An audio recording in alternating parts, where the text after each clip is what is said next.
Hey guys, welcome to another episode of Engage. My name is Daniel, and this is Tim Radcliffe, and we're here to talk to you again this week about an important issue. It's called egalitarianism, and it's another one of these doctrines or dogmas of this wicked, evil, liberal religion that is currently, I think, just consuming all of the formerly Christian institutions of the West, and it's kind of masquerading around as a sort of counterfeit Christianity. It calls itself Christianity, and so we're trying to identify all of these different sort of doctrines, so you can easily tell the difference between the people who follow this and people who really follow Christ. And so egalitarianism it's a big word, but simply just means that we're all the same, or that all people are equal, and so it's just like kind of romantic notion, I think, that has been preached in a sort of narrative form in a lot of movies and books and videos, and even in our own United States Constitution, that all men are equal. And so, is that true? Is it true that all men are equal? That we're all just basically the same? And I would say no, it's not. It's not true. I think it's obviously and trivially true that men are not the same, that they're not equal, and you can see that just by going out and observing people for about 10 minutes in any place in the world at any time. So one of my favorite guys that I've kind of followed throughout the years, his name's Thomas Sowell. He often has some insightful things to say. He's an older guy now. He's a black professor at Stanford. I think he's in his 90s. But he said this. He said, nobody's equal to anybody. Even the same man's not equal to himself on different days. And that's true. Don't you think that's true? Yeah, I can identify with that. There are times where I feel like I'm at my best and I'm really crushing it. And then there are times where I feel like I'm not at my best and I'm lacking in areas. And so I never feel same from season to season, sometimes from day to day. Right. Yeah, and neither do I. I mean, there's just days where you're just like, oh, man, you get up out of bed and your body just hurts, especially when you're getting over 40 like me.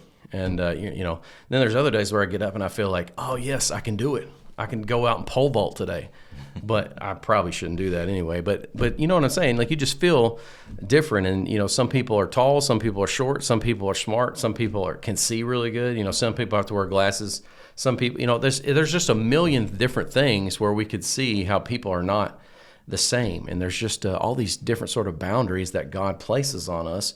A lot of them we have no say in, can't do anything about them, because it's just like the hand we're dealt, And so everybody's dealt a different hand, essentially, and you just got to play your hand. Yeah. Right? It's not like everybody gets the same hand and we're just like trying to see who can play it better. Yeah. Right? And even if that was the case, the person that could play it better has a better hand. Yeah. You know what I mean? So it's, even if you had the same hand, if they could play it better, then they have the ability, they have more of it's like they have an extra ace or something, Right. And so people are not, they're not the same. So I think everybody kind of genuinely understands that. There's a lot of cognitive dissonance, I think, we have going on.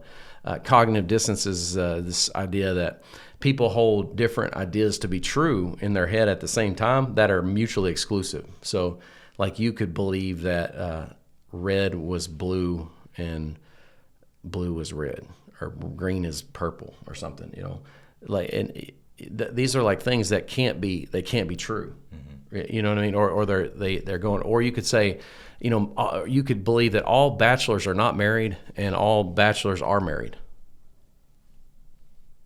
Or a bachelor could be married. All bachelors are not married, or a bachelor could be married. You could, it's things like that, like people hold in their heads at the same time. It's like they compartmentalize in different sections of their life, like that they believe this one thing's true, but then another part of their life it's not true, And so that's what that does, is it creates this kind of dissonance in your brain that is kind of annoying in the background. And so eventually, like what should happen is that people should resolve that dissonance, mm-hmm. and so should eliminate one of the conflicting beliefs, so that they believe the only one of them, Yeah.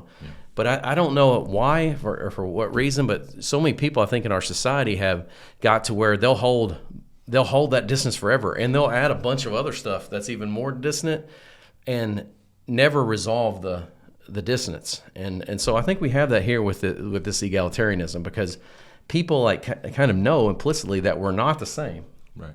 but they still believe that we're the same. Yes. And so that's you can't. It is a problem. I think it is a problem that men have talked about, and I think people have talked about it much more in the past, and there was a lot of resistance to this sort of stuff early on, where you had Thomas Sowell is a newer guy, but here's Alexander Solzhenitsyn. He's a famous Russian author. He said human beings are born with different capacities. If they're free, they're not equal, and if they're equal, they're not free. So just like same thing I just said about you're dealt a hand when you're born. And you could play the hand. That's what God gives you. He gives you a hand to play. Mm-hmm. You play the hand. But your hand might not be that good. I mean, somebody might have got 3 aces, in their hand. And you've got like 2s and 3s. You just got to deal with what you got. And thankfully you can bluff, right? Right. But anyway. But yeah, that's just how it is. And so he's saying if we're all free, then we're not equal, because we're free to play the hand. Now, if we're not free, then somebody could come and force us to all have 2s and 3s, But even then, the person that can play the hand better or is just more skilled is going to win more than the other people. So it's even then it's not the same hand. And so just men are not equal, and that's the case. So in 1964, there was a professor, an Orthodox Presbyterian minister named, I think his name was Edward Joseph Young. And he said this. He said, in our desire to make all men welcome in the church, there's one fact that must not be overlooked, that men are not equal. There's a danger of embracing the modern political doctrine of egalitarianism, a doctrine which is thoroughly unscriptural. And so, there's all these examples. I mean, you could go throughout the scripture probably in each passage and just point out an example of egalitarianism not being true from what the Bible's saying. I mean, it would be hundreds and hundreds of examples of it. Yeah, when you read this quote from E.J. Young, I immediately thought of our study in Proverbs this last year with our youth group here at church. And if in fact men are equal, which we understand that they're not, and that's the thesis of this discussion and podcast, but if in fact they were, then everything that Solomon talks about in Proverbs wouldn't be relevant or relatable or true. There would be no good or evil. There would be no distinction between a wise man and a foolish man. There would be no distinction between knowledge and lack of knowledge, or good versus bad. All of those things that we see scripturally and played out in real life wouldn't have any place in this conversation, because if we're all equal, none of those distinctions exist. Right, exactly, and it's just trivially true. I think that we're not equal. It's absurd actually to try to assert that we are, and yet that is what our society does. And look at the absurdity our society has become with the transgenderism, the people who think that they're cats and dogs and want to have a litter box in the school or whatever. Our society is insane, and it's like absurdity has become normal, I guess, in our society. And so, but this is another example of that, guys. When we want to insist, when we know, and it's just obviously true that men are not equal, but then we try to insist over and over that it is true. That's absurd. It's folly.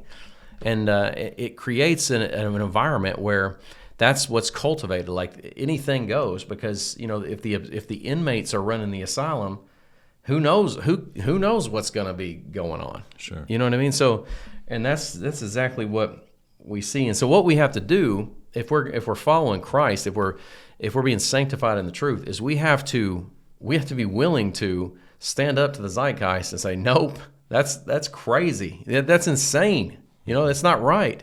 We need to be ready to provide a reason for the thing we're saying, like the Bible says, and which we're doing right now. But in this case, it's very easy to provide a reason to think that men are not the same. Okay, it's easy. Like it would, and so We need to be ready to do that. And I want to, take a strong stance against it here and just kind of show the absurdity of it so that you feel very comfortable in saying that it is absurd, because I'm sure that you've thought these thoughts before. And I think that's one of the things that our society does is it suppresses, like you might think this isn't right, that's not right, but you see what happens to anyone who says that, and then they get blitzkrieged by the the thought police. And so then you're like, oh, well, and then it makes you have doubt about saying it too. But this is patently absurd, the idea that all men are created equal.